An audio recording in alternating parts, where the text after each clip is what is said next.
This is Road to SEA Games 2019.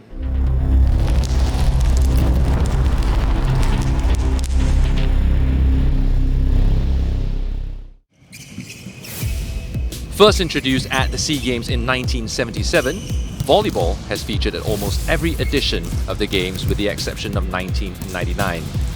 Team Singapore last medalled in men's volleyball in 1993, taking home bronze when Singapore hosted the Games.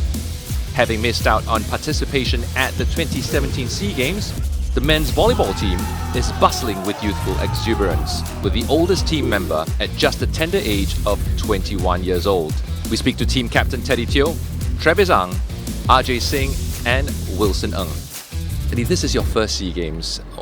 Can you tell us how you feel about it and what are your aspirations? Honestly, to me, I think it's an honour to be able to don my Singapore flag and represent the country in such a big, major competition. And also, it's our team's first SEA Games, as our team was first created in 2018, was first formed. And we have been through so many tough trainings, and to be able to be rewarded with such a platform for us to excel, I think I'm very proud of our team's effort. For now, our aspiration for this SEA Games is obviously to stand on the podium after the whole competition. But individually, I would just love to learn from the best players in our region and improve myself as a better volleyball player. And what would you say would be one of the biggest challenges in this particular SEA Games when you guys go and compete, as you guys are a very young squad? I think the biggest challenge is matching other traditional powerhouses in terms of experiences, because other countries such as Thailand and Vietnam, they have players which are much more physical in terms of height, and they also have players which are full-time professional athletes, so definitely will have much more experience than us. So in terms of that, we have our due preparations as well. So we have many gym sessions to improve our physicality. We also have a very packed training schedule to improve our technical skills. In terms of preparing to match up against these powerhouses, we specifically arrange centralized trainings at these two countries as well. So we had overseas training camps at Vietnam and Thailand, so that we are used to their play styles and more exposed to their level of plays. What are the targets like realistically for this coming SEA Games? Maybe both as a team as well as for you personally, like what you hope to gain out of it? My personal goal, what I hope to achieve during this SEA Games is to simply do my best. I feel that all other uncontrollable things aside, the only thing that we as individuals can do is our best. So that's what I hope I can bring on those days. Okay, just back on the topic on the team goal. The last time Singapore medaled, or basically was on the podium, was in 1993 when we hosted for volleyball, for men's volleyball. Is that going to be something that's on the minds of you guys, or it's something that it's not really going to be an issue in terms of focus, in terms of mental preparation? Okay, for that wise, it's not going to be an issue. We don't feel the stress to meet their standards. What I feel is that all of us, we have this common feeling that we all just honestly hate to lose. So with that in mind, we are not going there just for a friendly match or that kind of thing. We're actually going to do our best, and we're not going to even think of losing before the matches. Yeah. So our goal is definitely to hit a medal.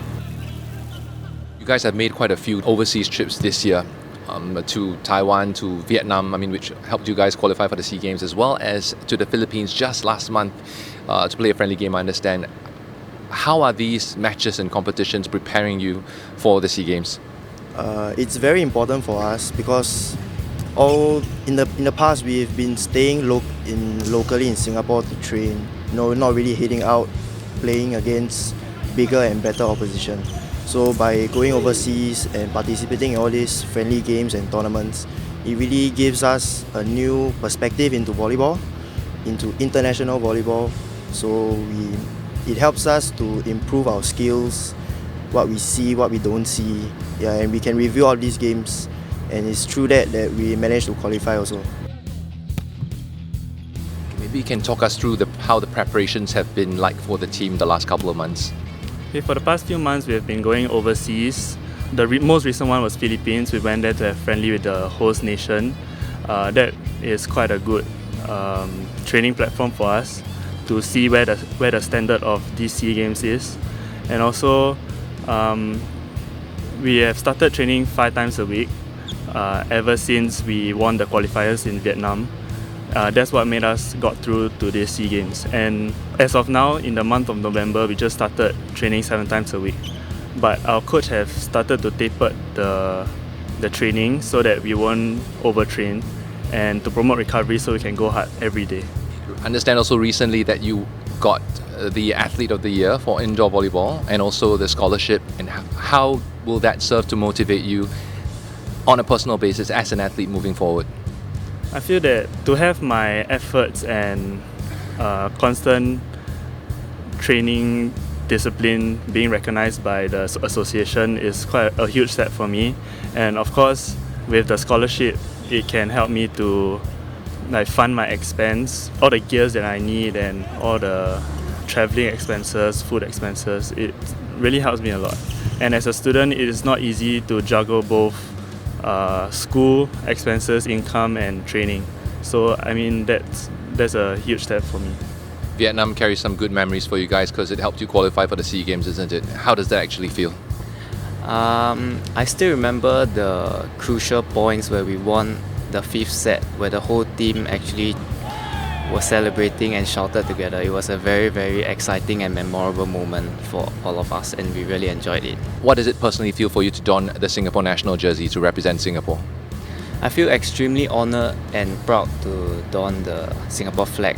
It's my dream to represent Singapore since I was a child, and to be able to represent Singapore at such a big stage in the SEA Games is it's a very happy occasion for me. So when wearing the Singapore flag, I will always remind myself to push harder, because I'm not just playing for myself or my team, I'm actually playing for my country as well. You recently started a job at an engineering firm and the hours are crazy, right? You have to, can you share a bit more about that with us? Okay, so for nowadays, my schedule, my training ends about, let's say on gym days, it ends about 10:30. By the time we finish our yoga and stuff like that, we've had our meal, we go back home, we bathe. The earliest I get to bed is about, let's say 12:30, and I have to be up by 5:30 for my work the next day.